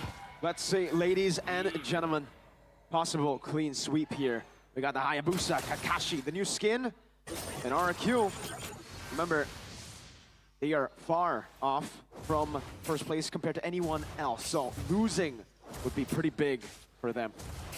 It's a big deal. Right now, you can already make an argument that the loss to Bigetron is already in the heads of Rrq. The last thing they want is to lose even more momentum. And looking at the emblems right here, Joldy and Widow's Blessing for Edok with a common emblem. He just wants to stay on the map as long as possible, make the plays happen, exert that pressure. For Bigetron, it's a bit of the same idea. Annabelle trying to find something. And he kind of can, right? Pre-level 4, without the Bloody Hunt coming from Edok, technically, right now, they don't really have much lockdown onto Annabelle. Dyron also needs a little bit more time to get to that point, and he's not going to be participating anytime soon. Let's see whether or not they're going to be able to utilize that kind of aggression. It looks like Edok is looking for a hook. This is a signature prio pick for Edok. Oh, what an ejector! First blood for Annabelle. Now on Edok he goes. Shadow kill gonna be used up. Now transferring over to Sutsujin, who has an fine beat, but gets retrieved down. Flicker from Moreno. Trying to get the terrified Sutsujin, gonna be chased into his own jungle. Luke all the way from downtown. Having to force Rins to rotate over. BTR wanna go on Toy. Oh no. No Purify, they're just running him down. Toy taken down by Luke. Way too much damage, way too much aggression right there. Oh, Moreno. No, gets hooked. Oh, but the kill goes on Edok. Not ideal. Hold up, this might still be no bonk used up. Luke also with a vengeance. Sutsujin on the turtle, Annabelle rotating over, has the retribution. Sutsujin trying to go for the stacks right now, gonna be caught in it now. Retry win for Sutsujin, very low. Luke taken down by Rins. An Iron Hulk too with a Bloody Hunt. And we're back to level on the board. All right, again, big, not even big, small shifts in momentum back and forth. That is what we've come to expect. That is how game 1 went on. But now Rrq has a bit more to say, more dynamic moves. Go for a dive on the top side, but Eman is just really good and avoiding for the most of it. It's a flicker as well, by the way. Not going for the Purify, understanding that if anyone's gonna get to him, it's gonna be Edok. And you can't really Purify from it. Ooh, light. Good flicker out. Iron Hook will land. Annabelle though. Pops in the shadow, going to the back line. Edok still has the bloody hunt. No, he doesn't. It was on cooldown. Eman with the flicker forwards. Eman force as well. Edok taking low. Feathered airstrike stolen. Rrq falling to the last strike. That's a 2-for-1 trade. Light goes down. Eman nearly as well, but Annabelle comes. With the crotch shadow, the Maestro finds a triple. It's solo play after solo play again and again. Bigetron wrestle it back from Rrq. Oh boy, we have a game on our hands, dude. It's only 3 minutes and there's been 10 kills on the board. Eman staying way too long, getting punished by Sutsujin. Not the greatest of decisions. Looks like Annabelle is looking for a pick here. Won't be able to get it. They know that Edok still has his ult up. The Bloody Hunt is still available for him to utilize. No lockdown. But man, Eman already at 0-0-4, now at 1-4. Look at this. They're planning to go for Eman right as he walks up. Oh, good read from Eman. Right. Oh, unstoppable force. This time, no flicker. Edok gonna be using Bloody Hunt, but again, onto the light. That's not really the best option to go for Moreno. Steals the Death Sonata just to shoot it back at Toy. It's to trade things back, but you mentioned it, Mirko. The Franco against the Jawhead. That's the problem here. Bigetron can just force these engages again and again. With a turtle up, one man down, Rrq are still in the area, but what can they do here? Might be dangerous for them to stick around. Sutsujin walking up, now give the shadow kill used up, and the retrieve from Annabelle. Locking him down, Diamond taken very low, still able to sustain for a bit, but Annabelle comes back in, and now jumps on the Sutsujin. Moreno. Feather airstrike, not with the flicker. Sutsujin forced to recall as BTR continue to control the enemy jungle. Yeah, they pick up 2 there. Turtle, and they pick up Dyron as well. Annabelle, luckily, with a ult, is still going to be able to get that retribution down. Plus, he was a level above of Sutsujin, so not the best of odds for Sutsujin to pick up that neutral objective. And to make things all worse, that's all the gold in Annabelle. Annabelle just takes all that gold for himself right there, trying to snowball even further. Rrq, it just really seems that they can't really rotate with the same kind of speed that Bigetron is doing right now. Luke, getting jumped on. Bloody Hunt on Luke. Even the Feather airstrike committed down. Oh, that's an ejector, a big bump to the head. Light also taken down, but it's worth it. Now Edok gonna be caught in the tough spot. No Bloody Hunt to utilize him on. Jumping back and forth. Meanwhile, in the mid lane, Annabelle clearing and shoving. When the dust settles here, Moreno is 4-1-3, and we know what this guy can do when you give him the resources. It's looking dangerous for Bigetron. Luke sets up a dive. Iron Hook not landing. Moreno forcing Rinse to flicker.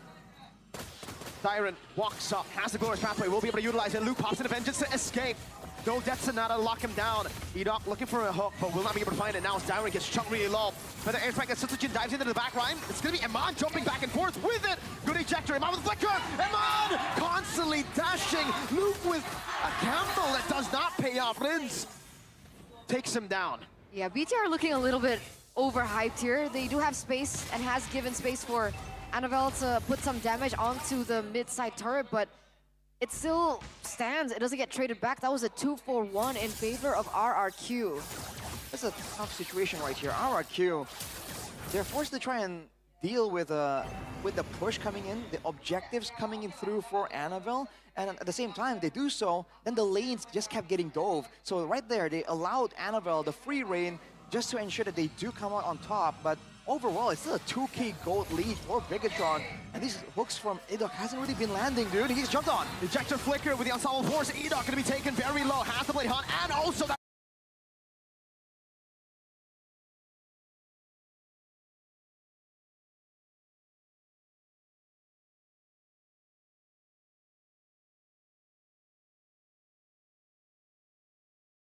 Crown, but Eman gets rid of him. Now Luke trying to run away. Doesn't have the vengeance. Will be taken out by Toy. BTR 4 strong up against Rrq, who's only lost a roamer. 1-for-1 trade there. Annabelle still looking strong as well, still putting on pressure onto the neutral objective. Annabelle level 11, Sutsujin is 1 level behind. But the turtle gets reset there. That's damage onto Rins, half health. Annabelle with a jump into the back line with a shadow kill too. Still coming down, no retribution from Annabelle. It's gonna be Sutsujin with Seal as Eman pops in, as Eman force and Dyron will be taken down by Moreno. Unstoppable force, flicker out, light. can and will get away. While that's happening though, Sutsujin immediately goes on the purple. Oh! It's Annabelle. No, it's Sutsujin who gets it, but there's no shadow kill. Sutsujin able to run. Luke looking for the chase. Oh, he's on the hunt. Won't be able to find him though, fortunately. Moreno, hang on a second. He doesn't know. I think Moreno takes it. Yeah. Oh man. Again, the control here, and despite the constant action, we're still at a 2K lead, by the way. It's been 8 minutes and there's 20 kills on the board, dude. Both teams keep trying to make the plays happen. Oh, Glorious Pathway. Bloody Hunt locking him down, stopping that dive from happening. Light unable to get much, no minion waves to even take the turret. Another roam down, it's Light. Luke, whoa. With the vengeance now, gonna be stunned up by Tyrant. Sutsujin would like to find peace, not enough to take him down just yet. Now he goes in for the bonk.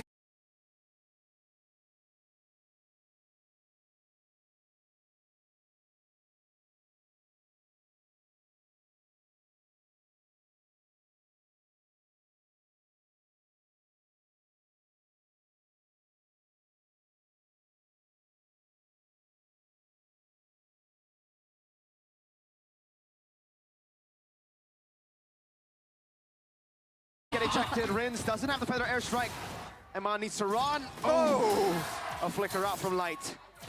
Is it just me or both teams really seeming so, they seem to be making these plays so urgently. Yeah. There's no emphasis here.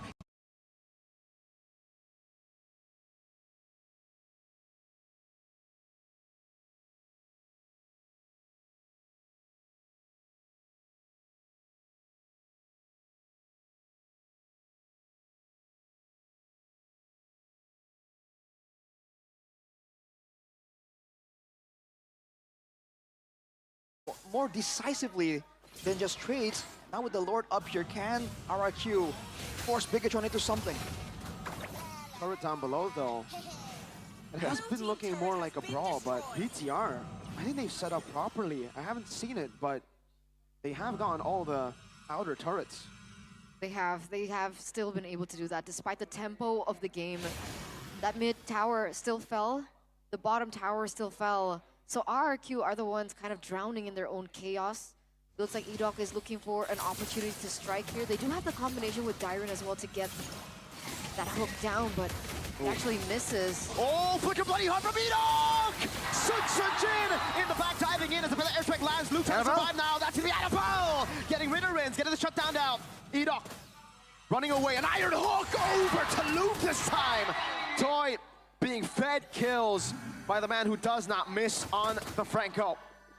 This is a 2-4-1 now, and BTR don't have Eman, they don't have the Harif, they don't have their core damage dealer. Is this a signal for BTR to call it quits? Maybe. Seems Light has a different idea. Ejector used already. Sutsujin diving over to find beats. Annabelle, no shadow kill. A killing spree for Sutsujin, or yes, as Annabelle won't be able to contest. 3 for Rrq. All right, wow. It took a while.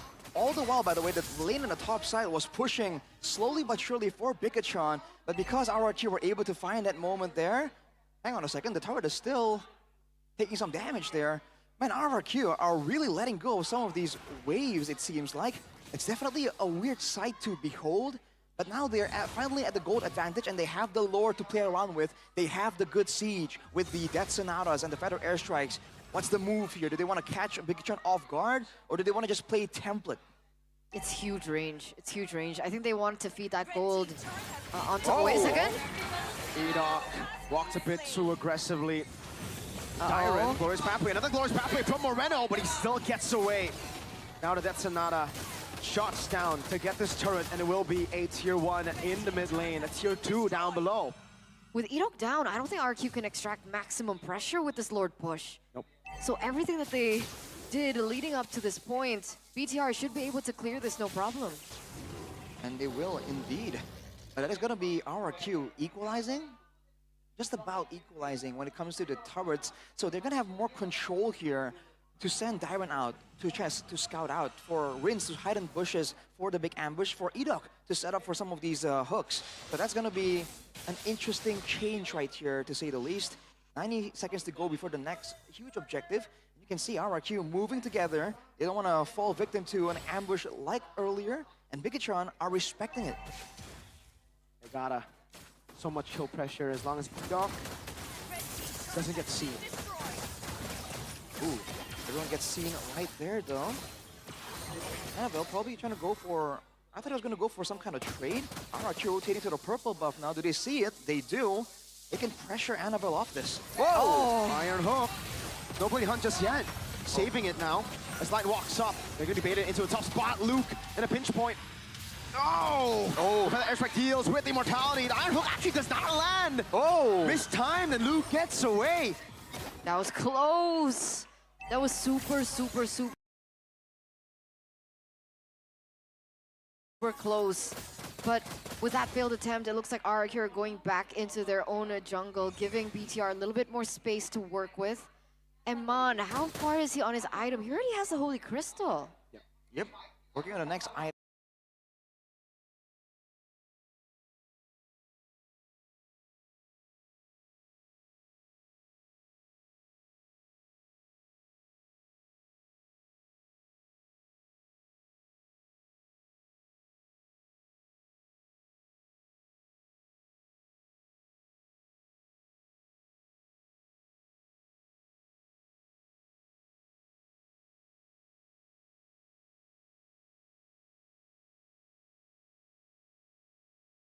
On his item, he already has the Holy Crystal.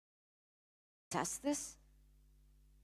I think Test this. they have to. There's really a rotation here from Light. Waiting to see if they mid lane. I'll say Annabelle! Able to caught in the bad spot, Moreno. Rins flying back to safety. Moreno. The recall. The Lord Iman is already... By Rins! You can have the Lord. For everyone else to spawn back. In Sutsujin, Rins, and Dairen. I think it is over. First, but the Lord's going to be top, perfectly calculated. Annabelle, 7 seconds. Ladies and gentlemen, we have a game 3. We're going all the way here for our final match of the day, and what a better way to see the revenge match between these two teams. Just one moment turning things around for Rrq. How are we feeling, Arash? I'm feeling nervous, man. My heart was beating throughout the whole game. All the way till the end.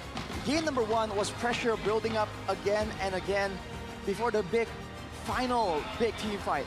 Game number 2 was just pressure released again and again. Skirmishes left, right, and center.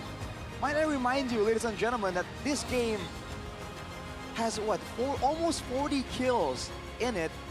10 of those were, what, at like 3 minutes, at 4 minutes. It was just a back and forth brawl. And Rrq were able to capitalize that last winning team fight for BTR. They committed too hard and they got punished by Rrq. The Joy, the Granger, and even the Hylos again, able to slow them down. That burst was ridiculous. Eman half HP to 0 from Rins. That final fight, dude, Eman was gonna clean the house. He got stunned by Rins. And as he stood there, he just got nuked immediately, dude. That could have changed everything. That's how close the game was. It's just like small moments here, small stunts. But it was really weird seeing BTR play to that tempo. I wasn't expecting that. There were so many moments, even from like the mid-game, where like Eman went very aggressively forward alone. And then I felt like that all just really added up because BTR were holding that lead. They were holding the control of the early game. But they allowed Rrq to slowly come back into the game. BTR getting a little bit hasty there, cleaning things up. They're definitely rushing, right? Yeah. A lot of rushes in the early mid-game, especially getting the 1,000 goal lead 3-0 to then being leveled completely. A turtle plus 3 kills on the board as well. Well, you know, that's BTR. That's VTR. That's how they play, man. I do like that one fight though. We might see it in the highlights where it seems like Bigetron are gonna use that gold advantage, win a front to back, and then Edok just jumps in, gets Eman. Dude, Edok. Yeah. This guy. The composure for RRQ to just pull off, I don't know, like super risky maneuvers like that, because why not? You're gonna lose anyways if you don't do it. It's just so crazy. Let's see what the crucial moment.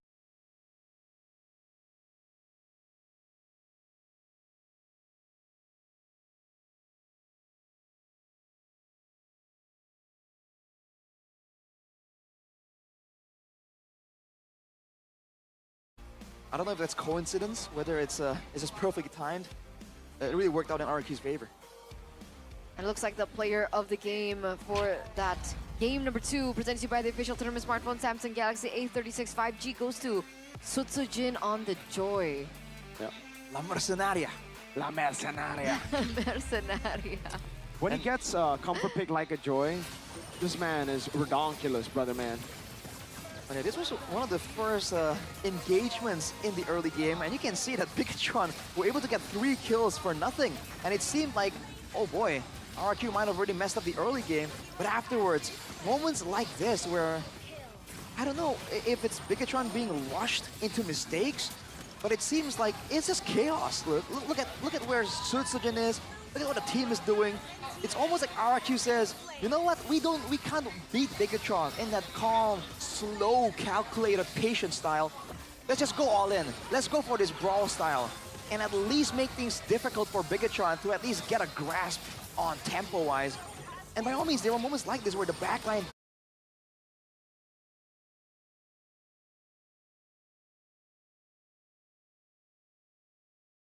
gets dove on and RRQ lose a fight, but then there's times where they just find big moments because they're really in unexpected spots again and again.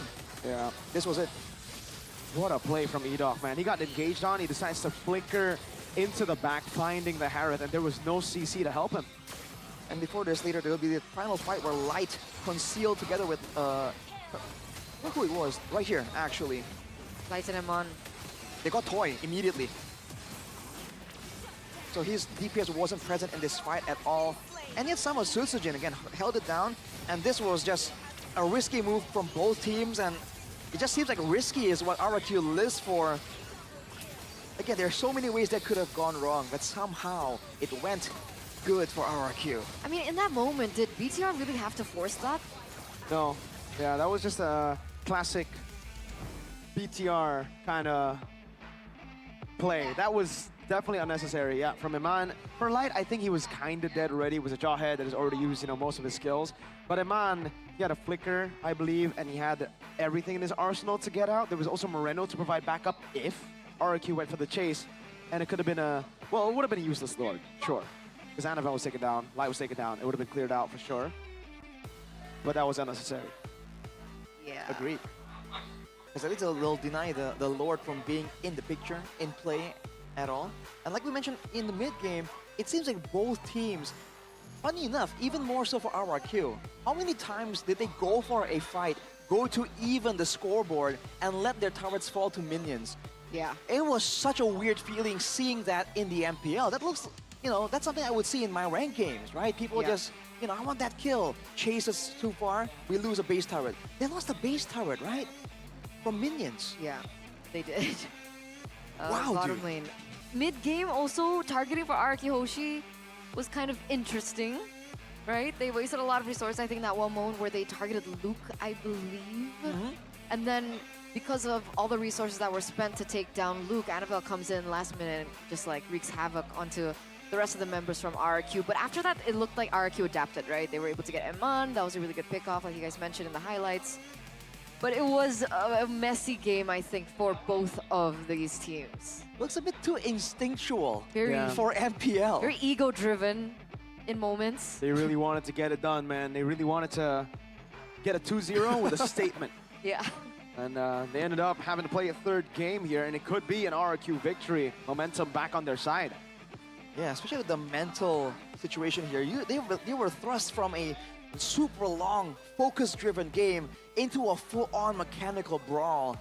Who knows what Game 3 is going to be, right? And shifting from those two different mindsets, the brawl mindset into the patient mindset, I don't know, me personally, I find that a bit tough.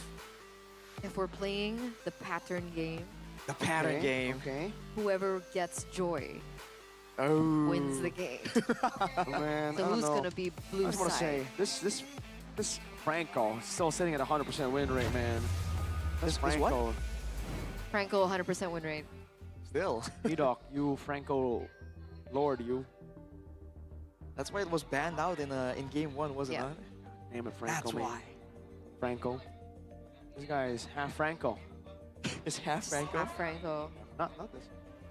Oh, Half I Franco. thought like top side or bottom side Franco. I don't think you want to be bottom Frank, because like, I mean, top Franco It's ain't kinda- that great either. you're right. That's kind of rude to Franco. Yeah, that's body You should shaming. go What on does a that diet, mean? bro. Bro. Yeah, Franco should go on a diet. It's okay, he's a man, he can do it. Yeah, Body shame. he's proud of it. Yeah. It's a Only like- manly Yeah. man. I don't know what's going on. This is social commentary. Okay. What? 1-1. Back to a best of one for Yeah, both of I'm these nervous. teams. I'm actually nervous. Still confident, boys? In your course. respective teams? Updated predictions? Updated predictions? Can we update our predictions? What do you mean? What's there to update? You know what? I'll give you guys some time. All right? We're going to a break before we get into game number 3. Alyssa, take it away. Yeay, boleh dong kita minta suaranya para Kingdom. Jangan mau kalah, Bigetroopers, mana suaranya? Yeay, dan pastinya di sini bersama dengan piala baru kebanggaan MPL Indonesia dan sudah bersama Alisa di sini ada teman-teman dari Rrq. Ada siapa boleh kenalan dulu nggak sih dari yang paling ganteng nih, silakan. Perkenalkan, nama aku Maul. Maul. Oke, Nama aku Diva. Diva Angel. dan Angel. Dan tidak kalah ada teman-teman cantik dan ganteng juga dari Bigetron. Silakan boleh kenalan dulu. Nama aku Idrus. Idrus, wow banyak ya Idrus Lisius di sana ya. Oke, selanjutnya Gwen. ada Gwen. Mana Gwen Lisius? Oke, terakhir Nadine Lisius, mana suaranya? Halo, aku Nadine. Yeay. Dan pastinya di sini bersama teman-teman dari Bigetron dan juga dari Rrq kita bakal seru-seruan dan main game bareng. Kira-kira kalian udah tahu trivia seputar piala baru dari MPL ini belum? Mau kayak udah tahu banget nih ya? Ya, Maul udah. Mau udah tahu banget ya. Same goes to Idrus. Idrus katanya hafal banget nih tentang piala MPL ya. Hafal banget parah, kacau. Kamu harus gendong timmu ya. Orang digendong ini kita. Oh digendong. Ada Gwen juga dan ada Nadine. Kalian udah siap? Jadi aku nanti bakal lempar soal dan kalian harus rebutan di sini. Oke? Oke. Ini boleh ditentuin dulu belnya mau seperti apa nih? Mungkin dari Kingdom atau Biget Troopers mau belnya seperti apa? Bel kita apa? Apa bel ya? Win. Win. Oke. Kalian jangan mau kalah. Toy. Cakep. Oke. Siap ya, kita coba dulu ya untuk pertanyaan pertama ya. Oke. Jadi apa urutannya? Siap. Kita coba dulu bel dari Bigetron. Win. Oke, jangan mau kalah. Tim dari Rrq. Tai. Oke, sudah siap ya untuk soal yang pertama. Siapakah yang pertama kali berhasil mengangkat piala MPL Indonesia? Oke, toy dulu, silakan. NXL. NXL, apakah betul Kingdom? 1 poin buat Rrq. Oke, kita lanjut ke pertanyaan kedua. Harusnya ini bisa dijawab ya. Siapakah tim yang tidak pernah tidak play off? Win. Silakan. Bigetron salah. Bigetron, betul. Kamu Tidak pernah tidak play off. RRQ yakin. Selalu masuk playoff. Bigetron. Betul. Satu lagi. Bigetron, RRQ. Onik. Onik, betul. 1 poin untuk Bigetron. ya untuk ke pertanyaan selanjutnya. Siapakah tim yang terbanyak memenangkan Piala MPL Indonesia? Win. Onyx. Berapa? 6. Season berapa aja tuh? Sabar. 3. 3. Season 8. 8. 10, 11, 12, 13. Betul gak Kingdom? Betul, 2 poin untuk RRQ. Masih ada kesempatan untuk mengejar poin, kita ini best of 5 ya. Jadi masih ada 2 pertanyaan lagi, oke? Boleh gak sih sebutkan tim yang belum pernah memegang piala MPL? Yang mana penonton? Yang mana? Win. Oke. Kalau kamu bisa menjawab ini menang mutlak, silakan. Bigetron, Oke. Navi, Oke. AE, Dewa, Rebellion Navi ya? Iya, Rebellion Navi. Satu lagi. AE, Dewa, Geek Farm ya? Geek Fam. Dan jawabannya betul. 1 poin lagi untuk RRQ. Dan dengan ini trivia quiz kali ini dimenangkan oleh RRQ. Gimana nih kesan-pesannya? Apakah ini mencerminkan game kali ini akan dimenangkan oleh RRQ juga? Amin. Semoga ya. Semoga ya. Kalau Bigetron gimana nih menurut kamu di game terakhir ini Bigetron bisa kembali mengalahkan RRQ nggak nih? Nah, gimana Bang? Bigetron akan ngasih yang terbaik untuk di game ini. Kalau emang rezekinya Bigetron menang, udah pasti menang. Bigetron! Bigetron jangan mau kalah Kingdom! FIFA! Wow, itu dia tadi keseruan kita di MPL Arena. Jangan lupa dukung tim kesayangan kalian dan kita akan melihat apakah di game ketiga ini Bigetron ataukah RRQ yang bisa memenangkan match malam hari ini. Dan kita akan langsung kembalikan lagi ke caster. Silakan caster, take it over.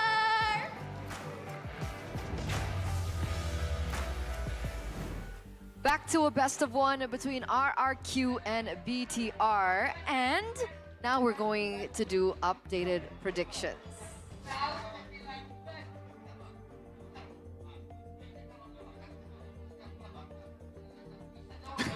RRQ is gonna cry. What the heck was that? RRQ is gonna cry and the Beats is gonna win. What's going on? RRQ is gonna win. No. They gonna Arashi, get it. No. They gonna get it. No. Okay. It's not up for debate, bro. So nothing has for you. changed. No. No, you keep that. You're gonna need it. Nothing has changed. Navi. 09. 010. What? Slime. What did Red you zone. say? Oh man. Cry. Okay, so it looks like the boys still... I feel like it's BTR. I'm sorry. That might do it. Hey, just say this. That Just might if do you it. think BTR, that means you have to do this. Yes. There Okay. you go. Oh yeah. Wow. You think RRQ is gonna win? Yeah, I guess. Oh man. GG's, I guess. I made a wager of my own. Who's gonna change the Come profile on. picture? Which CEO? Is it gonna be Mr. AP or Mr. Ed with the Mr. AP profile picture or the Mr. Ed profile picture? For 3 days. For 3 whole days. And- That's 3 days. I would consider Paape to be a man that has an ego. yeah. All right? So Okay. the fact that he has to change his DP for 3 days to Ko-Ed, I think that's going to be a big blow to him. It might be. He doesn't want to But let he's this very slide. active on social media. That's Exactly. See, his ego is only meant for one team. It's only Evos, yo. He said it in an interview. He's That's like, true, that's if we lose to true. BTR, it's all right. As long as it's not that, That team. We all know what that team is. That and it's, team? I think Navi. Ugh. That team. Well, Whoa, Arashi. What do you have against Navi? I'm not sure if that's the. That's kind of that's mean, the Arash. that team, you know. Is that because Just they're 'cause 0 they're and 0-10? 9? Might be a different that team. What are you talking about? What that team are you talking about, Rash? I don't know. What could it be, man? What's up with Iman's hair? Dude, If they lose today, literally it's washed. Iman's fault. he literally washed the red all away. Like Mika, your hair's still looking really, yeah, really good. 'cause these what nerds, the heck happened these nerds, there? listen, these nerds don't actually use the real shampoo. They're just, I think they're just using not like the color-based one. You have to use these nerds, man. Shout out to our international counterpart.